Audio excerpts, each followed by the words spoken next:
con todos, ¿qué tal? Mi nombre es Olenka Stigler. Hoy estamos en una nueva edición de Visión Internacional, un podcast dedicado a hablar de temas de relaciones internacionales. Hoy nos encontramos con el profesor Manuel Sánchez. Bienvenido, profesor. Un especializado en lo que es la creación de asociaciones estratégicas con partes interesadas, tanto públicas como privadas, sin fines de lucro, académicas y del sector cívico en más de 30 países. Profesor, ¿qué tal? Hoy hablaremos acerca de lo que serían las catástrofes climáticas en el sudeste asiático. Empezaremos un poco introduciendo al tema. Por favor, ¿podría tal vez mencionarme algunas de las principales causas, de las principales tendencias de las catástrofes climáticas en el sudeste asiático y cómo estas han ido afectando a lo largo de las décadas? Sí, por supuesto. Bueno, antes que nada, gracias por la invitación. Para hacer un breve contexto de la situación, el sudeste asiático, bueno, es una región con más de 700 millones de habitantes, lo que la hace la más habitada después de China y la India. Es también la región que más está creciendo en población después de África y la región que más está creciendo económicamente ya en por lo menos la última década, ¿no? Lo que hace particularmente vulnerable a esta región es su conformación geográfica, ¿no? No solamente por la gran cantidad de población que tienen estos países, Indonesia por ejemplo, ¿no? Con 270 millones de personas, sino también que son demasiados archipiélagos, muchas islas, y tienen, digamos, una vulnerabilidad muy alta ante las catástrofes climáticas, sobre todo los tifones, inundaciones, ¿no? Y todo lo que puede traer, digamos, fenómenos como los fenómenos del Niño, por ejemplo, que también afectan a esa región. Cuando vienen aquí a Perú también tienen un efecto en esa zona del sudeste asiático, ¿no? Por ejemplo, otras tendencias que podemos ver es el aumento del nivel del mar, quizás es una de las más preocupantes, ¿no? De hecho, de las 25 ciudades más vulnerables al aumento del nivel del mar, 19 están en Asia, ¿no? Y de estas 19, 7 solamente están en Filipinas, ¿no? De hecho, Filipinas, con 120 millones de personas, es el país más vulnerable a los tifones, ¿no? De esa región, que es lo mismo que un huracán, solamente que en esa región se llaman tifones. Y ya, por ejemplo, en 2013 se dio el evento del huracán Haifang, que causó estragos a más de 44 millones de personas y es registrado como el tifón más fuerte de la historia, ¿no?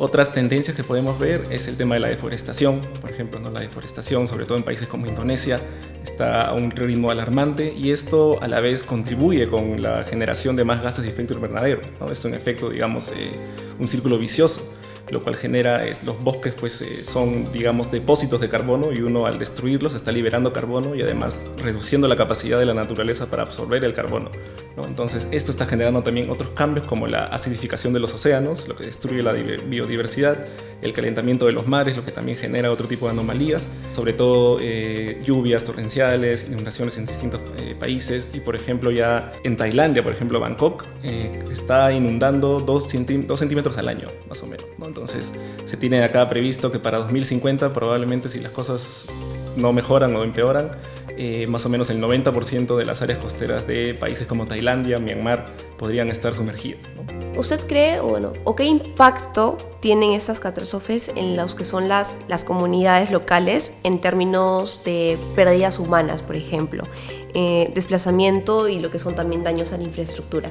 Sí, bueno, como dije, al ser estas regiones densamente pobladas, los efectos definitivamente son mucho peores que en otras regiones del mundo, ¿no? Por ejemplo, en el 2019 hubieron más de 10 millones de personas desplazadas por eventos climáticos en la región y se prevé, según informes de la ONU y ONGs como ActionAid, que por ejemplo para el 2050, de nuevo, si la situación continúa como está hasta ahorita o sigue empeorando, podrían haber hasta más o menos 65-66 millones de personas siendo desplazadas, ¿no? Eso es algo pues muy, muy grave, ¿no? Es más que toda la población de Chile, Bolivia, Perú, ¿no? Ecuador, Paraguay juntas, ¿no?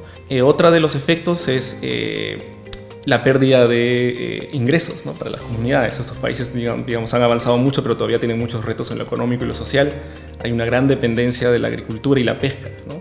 Y justamente los efectos climáticos son los que mayores efectos negativos tienen en estas dos industrias, ¿no? El tema de la destrucción de los suelos, por ejemplo, la salinización del agua también puede ser lo que destruye totalmente el agua necesaria para el riego de cosechas. Y también podría ser el tema de las enfermedades, ¿no? El aumento de enfermedades tropicales, enfermedades infecciosas, incluso también efectos en salud mental ya se han visto, registrados, ¿no? Por ansiedad, miedo, estrés, por términos de pérdidas económicas, laborales, familiares. Ahorita, por ejemplo, en este instante hay una ola de calor muy fuerte, ya, ¿no? Digamos que se acentúan los efectos producto de la gran humedad que hay ahí, ¿no? Ya me parece que han muerto más o menos unas 25 personas solamente en Tailandia en las últimas 2 semanas.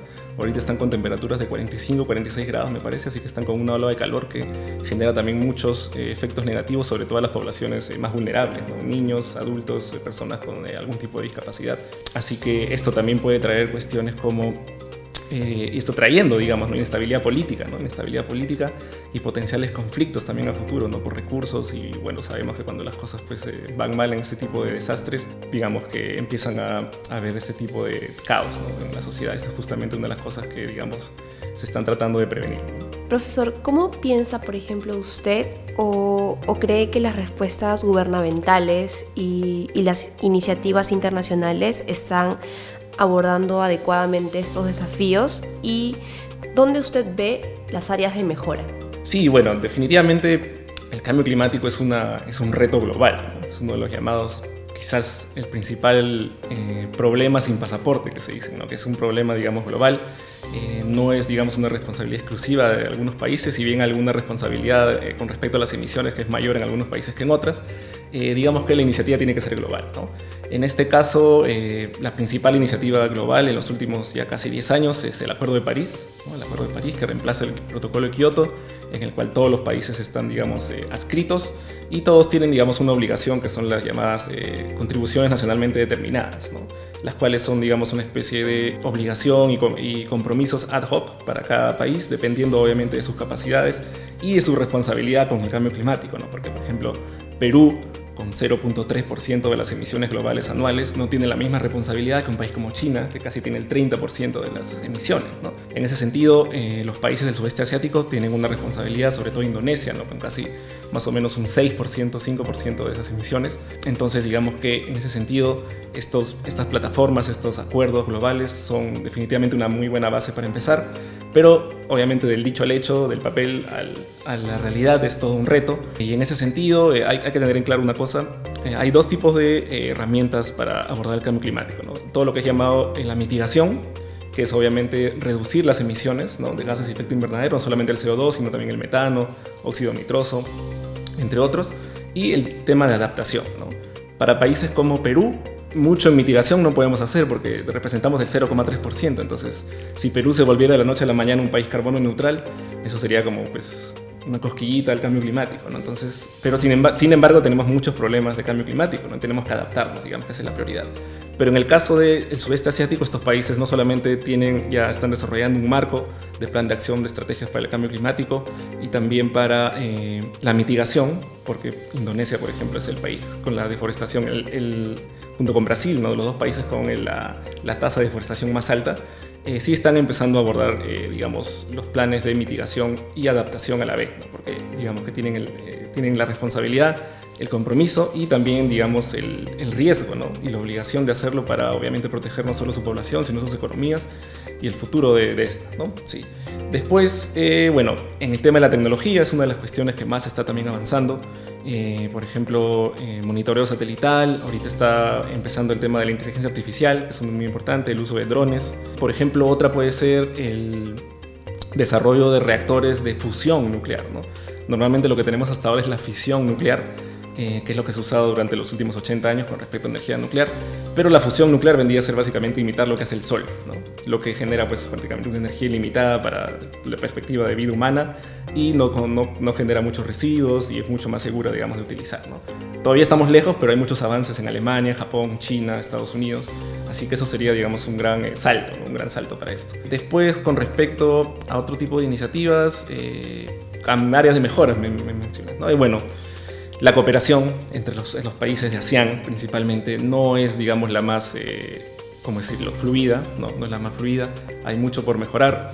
Luego temas de corrupción, también en estos países lamentablemente existe mucha informalidad, en estos países también. La falta de data, ¿no? Data que sea, digamos, relevante, que esté al día y que sea, digamos, la mejor como para tomar decisiones, ¿no? Son algunos de los retos. Y más importante es que no solamente un país tome la iniciativa y solamente un país tome las medidas, sino que varios países. Y por lo menos ya las economías de ASEAN se han comprometido al 2050 a ser carbono neutral. Claro. Bien, profesor. Y finalmente, considerando el potencial impacto económico, ¿cómo cree que las catástrofes climáticas podrían afectar el crecimiento económico de la región, especialmente en comparación con el desarrollo de los tigres menores de Asia en décadas anteriores? Sí, bueno, es totalmente diametral, ¿no? Número uno, los tigres asiáticos, los principales, digamos, los antiguos, tenían, son países pequeños, poca población, no dependían tanto de los recursos naturales, estaban en posiciones geográficas menos vulnerables y además, digamos que en esa época había una carta libre para la contaminación, ¿no? No había tanto el tema del cambio climático ni la sostenibilidad. Además tenían el apoyo occidental, financiero e institucional, lo cual les permitió, digamos, construir instituciones mucho más sólidas para el desarrollo, ¿no? En el caso de los países de los tigres menores, ¿no? Tailandia, Vietnam, Indonesia, Malasia, es todo lo contrario, ¿no? Son países enormes, mucha población, mucha informalidad, todavía mucha pobreza, mucha dependencia de la pesca, la agricultura, muchos retos entre sí. Tienen el reto, obviamente, de seguir creciendo, pero a la vez tienen que adaptar estos tipos de medidas, ¿no? Sí o sí, tanto el sector público como privado, porque si no, está visto, por ejemplo, el Banco Asiático para el Desarrollo ha determinado que si llegamos a pasar, por ejemplo, el 2.5 grados centígrados de calentamiento sobre los niveles preindustriales, los objetivos de la Agenda de París es 1.5 como máximo, la región para el 2050 podría estar perdiendo más o menos el 37% de su PBI, ¿no? 37% de su PBI, lo que llegaría más o menos a unos $40.000 millones al año en pérdidas de catástrofes, ¿no?